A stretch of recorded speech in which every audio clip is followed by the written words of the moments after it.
لله نحمده ونصلي على رسوله الكريم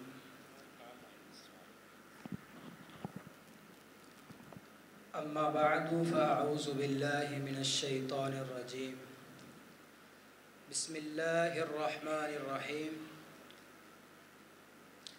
قال الله تعالى في القرآن المجيد والفرقان الحميد فاذكروني أذكركم واشكروا لي ولا تكفرون صدق الله العظيم۔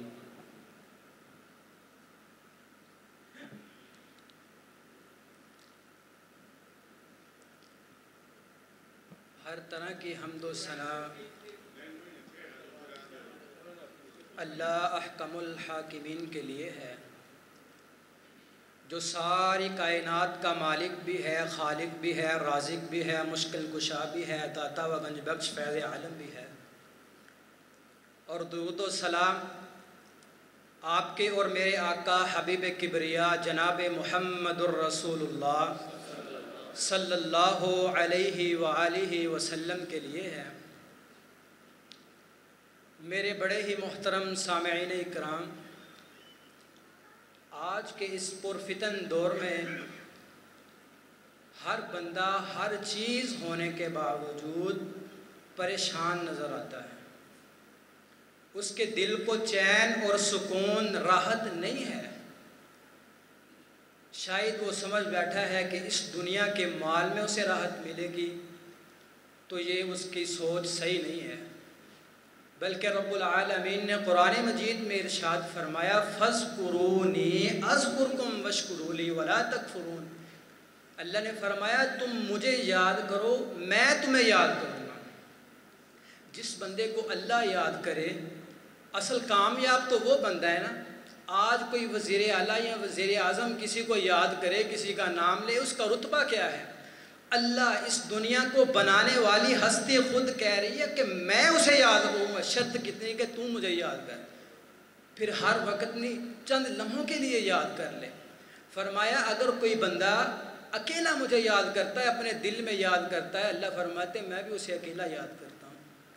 اگر کوئی بندہ مجھے مجمع میں یاد کرتا ہے، لوگوں کے اکٹھ میں مجھے یاد کرتا ہے، میں اس سے بہتر اکٹھ میں اسے یاد کرتا ہوں، یعنی فرشتوں کی محفل میں اسے یاد کرتا ہوں۔ پھر فرمایا کبھی بھی اللہ کی نعمتوں کی ناشکری نہیں کرنی، ہمیشہ شکر ادا کرنا۔ اس کا فائدہ کیا ہوگا؟ لَإِن شَكَرْتُمْ لَأَزِيدَنَّكُمْ، اگر تم اللہ کی نعمتوں کی شکری کرو گے اللہ اور دے گا، مزید نعمتیں دے گا۔ وَلَئِن كَفَرْتُمْ إِنَّ عَذَابِي لَشَدِيدٌ، لوگوں جو اللہ کی نعمتوں کا ناشکرا ہو جاتا ہے نا، اللہ نے اس کے لیے دردناک عذاب تیار کر رکھا ہے۔ اللہ دوسرے مقام پر قرآن مجید کے ارشاد فرماتے ہیں وَمَنْ أَعْرَضَ عَنْ ذِكْرِي فَإِنَّ لَهُ مَعِيشَةً ضَنْكًا، لوگوں اللہ فرماتے ہیں جس بندے نے ہمارے ذکر سے اعراض کر لیا، منہ موڑ لیا، ہم اس کی معیشت کو تنگ کر دیتے ہیں۔ جس کی معیشت 20,000 سے 20 لاکھ 20 کروڑ کما لے، اللہ کے اس پاک قرآن نے کہہ دیا ہے، ہمارا اس پہ یقین ہونا چاہیے اور ہے، جس بندے نے اللہ کے ذکر سے اعراض کر لیا اس کی معیشت کو رب پکڑ لیتا ہے، اس کو وَمَنْ أَعْرَضَ عَنْ ذِكْرِي فَإِنَّ لَهُ مَعِيشَةً ضَنْكًا، اس کی معیشت کو تنگ کر دیتے ہیں۔ وَنَحْشُرُهُ يَوْمَ الْقِيَامَةِ أَعْمَى، اور ایسے بندے کو رب العالمین قیامت کے دن اندھا کر کے اٹھائیں گے۔ اللہ کے ذکر کو لازم پکڑ لے دل کے سکون اور اطمینان کے لیے، اور بندہ اس دن کہے گا قَالَ رَبِّ لِمَ حَشَرْتَنِي أَعْمَى وَقَدْ كُنْتُ بَصِيرًا، اللہ آج مجھے کیا ہو گیا، اس سے پہلے تو میں دیکھنے والا تھا، آج میں اندھا ہوں۔ اللہ فرمائیں گے دنیا میں تو نے ہمارے ذکر کو، ہماری آیات کو، ہماری نشانیوں کو بلا دیا، آج ہم نے تجھے بلا دیا۔ اللہ کے ذکر کے بغیر انسان کو کبھی سکون اور راحت نہیں مل سکتی، جتنا مرضی پیسہ کما لے، بینک بیلنس جمع کر لے، اس کے بغیر اسے سکون نہیں مل سکتا۔ اور دوسرا کام کیا کرنا ہے دل کے سکون اور اطمینان کے لیے؟ لوگوں سے حق لینے کی بجائے لوگوں کے حق ادا کرنے شروع کر دیں۔ کسی طلب اور کسی لالچ کے بغیر اللہ کے نبی صلی اللہ علیہ وسلم نے ایک حدیث میں بڑی پیاری چند حقوق مسلمانوں کے جو مسلمان پر ہیں اسے بیان فرمائے. حقوق تو بہت سے ہیں لیکن اس حدیث میں اللہ کے نبی نے 6 حقوق بنائے. اللہ کے نبی فرماتے ہیں حق المسلم علی المسلم 6، مسلمان پر 6 حق ہیں. ہم دیکھتے ہیں ہم اگر اس حق کو ادا کرتے ہیں، اگر ہم اس ادا کرتے ہیں تو کس مقصد سے کرتے ہیں، اگر ہم ادا کرتے ہیں کیا اس کا ہمیں فائدہ بھی ہو رہا ہے کہ نہیں ہو رہا. پہلا کیا، اذا لقیتہ فسلم علیہ، جب بھی دو مسلمان آپس میں ملیں سب سے پہلے سلام کہیں. ہم سلام اسے کہتے ہیں جو ہمیں سلام کہتا ہے، ہم سلام اسے کہتے ہیں جس سے کوئی مقصد ہوتی ہے، کوئی لالچ ہوتی ہے. اللہ کی قسم ایسی سلام کو کوئی فائدہ نہیں.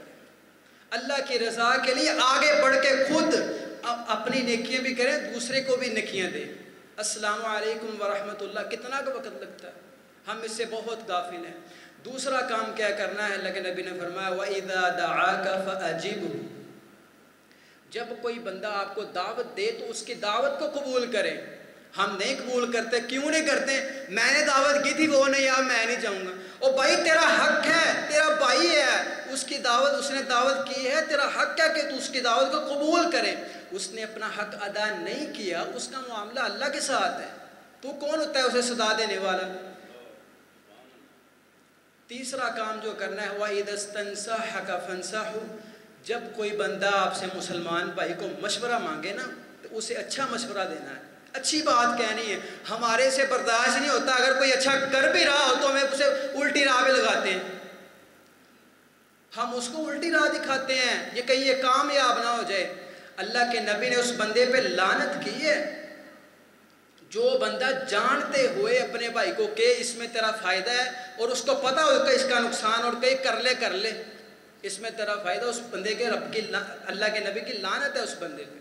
اس لیے اگر کوئی آپ سے مشورہ طلب کرے تو اسے اچھا مشورہ دیں.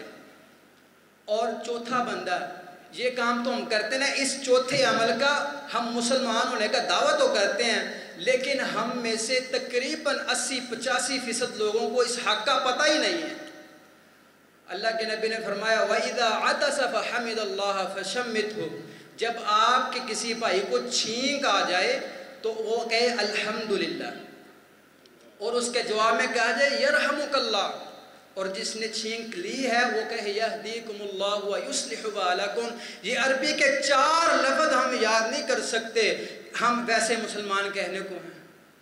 انگلش ہم نے اتنی پڑھ لی کہ انگریزوں کو پڑھا دیا اور عربی کے یہ 4 لفظ یاد نہیں کر سکتے اپنے بھائی کا حق ادا کرنے کے لیے.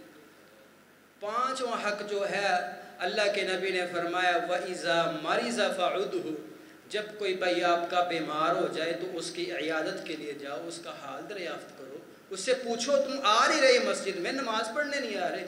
لیکن ہم کیا کرتے ہیں، ہمارا پھر وہی رولا، وہ نہیں آیا تھا میں نہیں جاؤں گا، میں بیمار، میرا فلانا بیمار تھا وہ نہیں آیا آج میں نہیں جاؤں گا. بھائی اس نے اپنا حق ادا نہیں کیا، آپ تو اپنا کرے. اس سے ہی دل کو سکون اور اطمینان ہوگا، اس کے بغیر آپ سکون نہیں حاصل کر سکتے دنیا کے کسی مال سے بھی. اور چھٹا اور آخری حق جو ہے اللہ کے نبی جناب محمد الرسول اللہ صلی اللہ علیہ وسلم نے فرمایا وَإِذَا مَاتَ فَاتَّبِعْهُ، جب کوئی آپ کا مسلمان بھائی فوت ہو جائے تو اس کی جنازے کی پیروی کیا کرو. اتنا بڑا عمل ہے جنازے کی پیروی کرنا کہ اس بندے کو احد پہاڑ کے برابر نیکیاں دی جاتی ہیں. لیکن اگر اس میں ریاکاری ہو گئی، اگر یہ ذہن میں ہو گیا کہ میں نے آج جانا ہے کیونکہ میرے فلاں مرنے پہ وہ آیا تھا، اگر ناگ یہاں تو ناگ نہیں رہتی، اللہ کی قسم ایسے جنازے کا کوئی فائدہ نہیں بلکہ وہ نیکیوں کی بجائے الٹا گناہ لے کے آ رہا ہے. اپنے آپ کو مخلص کر لیں، دوسروں کے حق ادا کرنے شروع کر دیں، دل میں سکون اور اطمینان خود بخود آ جائے گا. اور آخری حدیث سنا کے میں آپ سے اجازت چاہتا ہوں. اللہ کے پیارے نبی صلی اللہ علیہ وسلم نے فرمایا انظروا الى من هو اسفل منكم ولا تنظروا الى من هو فوقكم فهو اجدر الا تزدروا نعمت اللہ علیکم. لوگو اگر تم سکون چاہتے ہو ہمیشہ اپنے سے نیچے والے کی طرف دیکھنا ہے. اپنے سے اوپر والے کی طرف دیکھو گے تو رب کی نعمتوں کے ناشکرے ہو جاؤ گے تم. اگر ہمارے پاس ایک موٹر سائیکل ہے نا، ہم جب اس کے سائیکل والے کو دیکھیں گے نا کتنی مشقت کے ساتھ وہ گرمی میں بھی جا رہا ہے، پھر اللہ کی نعمت کا شکر ادا کریں گے، یا اللہ تیرا شکر ہے تو نے موٹر سائیکل ہی دی ہے، اس مشقت سے تو بچ رہا ہوں نا میں۔ جب ہم گاڑی والے کی طرف دیکھیں گے کہ اے سی میں جا رہا ہے، پھر ناشکری کریں گے۔ سائیکل والا جب پیدل چلنے والے کو دیکھے گا تو شکر ادا کرے گا اللہ کا، اللہ تیرا شکر ہے تو نے سائیکل تو دیا ہے، میں جا رہا ہوں، سفر کر رہا ہوں اپنا۔ جب پیدل چلنے والا اس بندے کو دیکھے گا نا جس کے پاؤں نہیں ہے، وہ اللہ کا شکر ادا کرے گا کہ نہیں کرے گا؟ یقیناً کرے گا۔ اللہ تو نے مجھے اس محتاجی سے بچایا ہے، یہ بیچارہ کسی کے بغیر جا نہیں سکتا کہیں۔ خلاصہ کلام یہ ہے کہ اگر آپ دل کا سکون چاہتے ہیں، اطمینان چاہتے ہیں، تو 3 چیزوں کا لازم پکڑ لیں۔ پہلا، ذکر الہی، اس کے بغیر دنیا کی کوئی طاقت آپ کے دل کو سکون اور اطمینان نہیں دے سکتی، یقین جان لیں۔ دوسرا کام کیا کرنا ہے کہ لوگوں سے حق لینے کی بجائے حق ادا کرنے شروع کر دیں، کسی مقصد اور لالچ کے بغیر، مخلص ہو گئے۔ تیسرا کام کیا کرنا ہے، ہمیشہ اپنے سے نیچے والے کی طرف دیکھنا ہے، اوپر والے کی طرف نہیں دیکھنا کبھی بھی۔ دیکھیں گے تو رب کی نعمتوں کے ناشکری ہو جائیں گے۔ میں نہیں کہہ رہا، رسول اللہ کی حدیث کہہ رہی ہے۔ یہ اس کی بات ہے جو ساری کائنات میں سچے انسان ہے، محمد رسول اللہ صلی اللہ علیہ وسلم۔ آخر میں یہی دعا کرنا چاہتا ہوں جو میں نے بیان کیا، اللہ ہم سب کو مجھ سمیت اس پر عمل کرنے کی توفیق عطا فرمائے۔ اللہ میرے استاذہ کی اور والدین کی حفاظت فرمائے۔ وما توفیقی الا باللہ۔